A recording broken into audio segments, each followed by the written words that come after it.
Salut, ici c'est Fabien de Captain Virtuality. Dans cette vidéo, je propose une revue complète du monopod Best 360.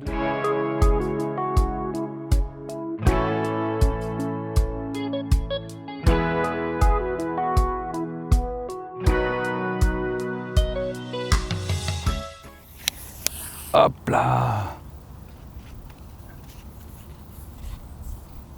Voilà le monopod et sa partie ici avec le trépied et le contrepoids.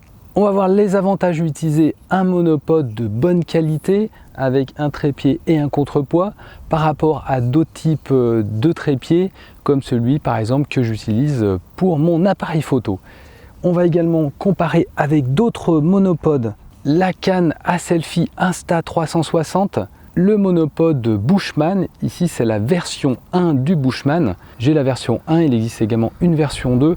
On verra les caractéristiques du Best 360 par rapport au Bushman. Je vous montre également d'autres accessoires qui peuvent être commandés avec le monopod Best 360. Un pied plat mais également qui fait magnette pour le déposer sur une voiture et une petite extension de 7 cm pour pouvoir placer votre caméra dessus. C'est un monopod en fibre de carbone, 39,5 cm replié et 1,50 m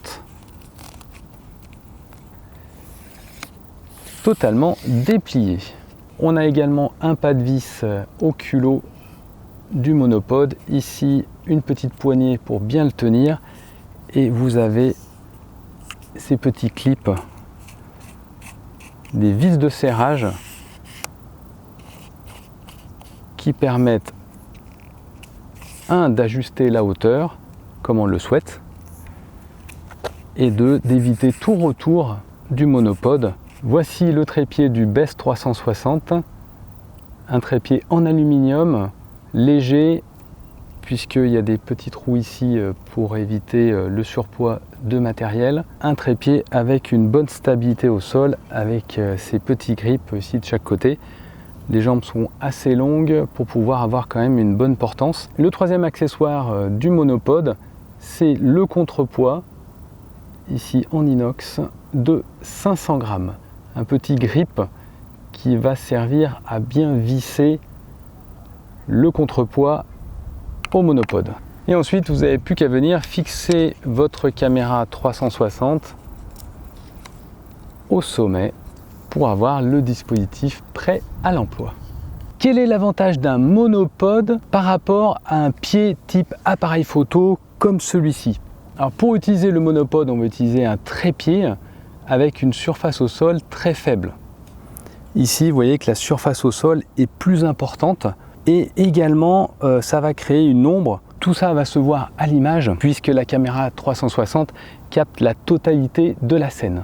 Le deuxième inconvénient de ce type de pied, c'est la tête ici qui va être trop large. Vous allez voir ici cette partie-là.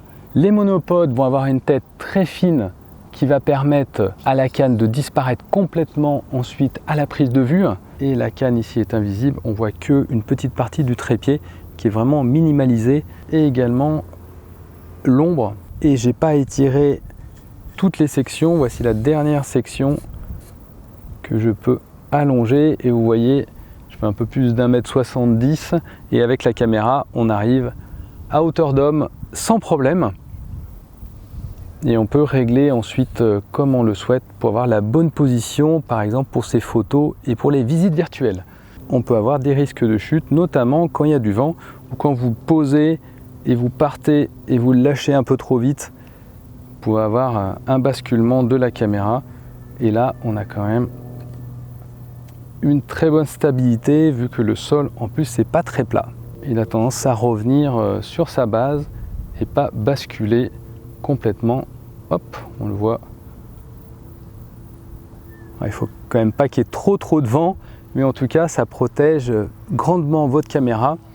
Et moi, j'ai toujours utilisé ce type de monopod et j'ai jamais cassé de caméra jusqu'à ce jour. Je touche du bois pourvu que ça dure. On va voir maintenant les avantages par rapport à la canne Insta360 et sa comparaison avec le Bushman V1 et V2. On va commencer par la canne à selfie Insta360 que voici. Moi, cette canne là, j'utilise essentiellement pour tenir la caméra. Voici, puisque vous voyez, en extension, donc on n'a pas la hauteur et on ne va pas être à hauteur d'homme avec ce type de canne. Ensuite, le deuxième inconvénient de la canne Insta360 invisible, c'est le système de serrage des différentes parties. En fait, il faut les tourner pour les serrer. Les vibrations et le poids de la canne, voilà, ça a tendance ensuite à descendre. Ici, vous avez un serrage avec un pas de vis. Maintenant, la différence avec le Bushman, moi j'ai la version V1. Vous voyez ici sur la droite, c'est le Bushman version V1. Alors c'est très similaire entre le Bushman et le Best 360. On a un trépied avec une bonne surface au sol, avec des grippes.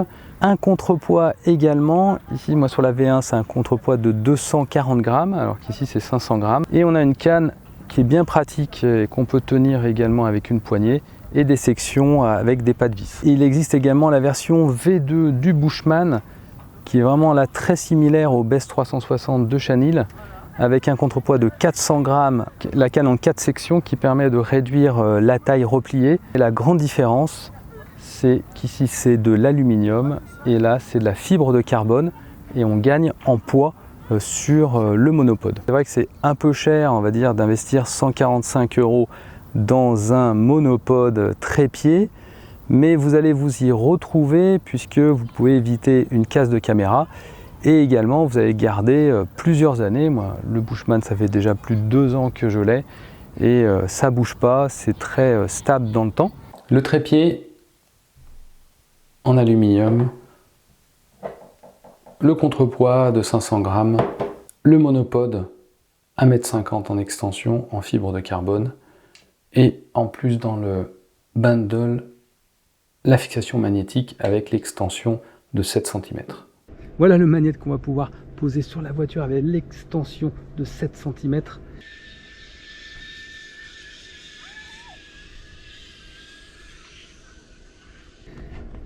Il ne reste plus qu'à fixer la caméra dessus.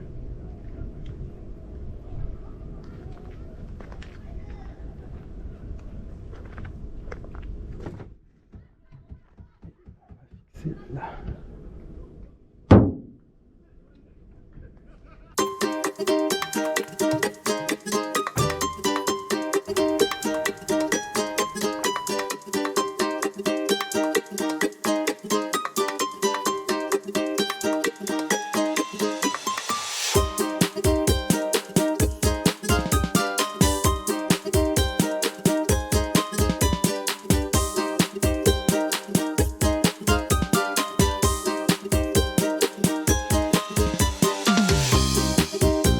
Clin d'œil à Chanil parce que je suis cette chaîne YouTube depuis longtemps et il apporte beaucoup de valeur avec toutes ses vidéos et c'est vraiment sympa de voir l'arrivée de son premier produit. Je mettrai tous les liens dans la description. Si vous avez aimé la vidéo, n'hésitez pas à me laisser un pouce bleu vers le haut. N'hésitez pas également à télécharger le guide des caméras 360 et me suivre sur Instagram et Facebook @CaptainVirtuality. Bonne production en 360 degrés et rendez-vous sur la prochaine vidéo. Ciao à tous!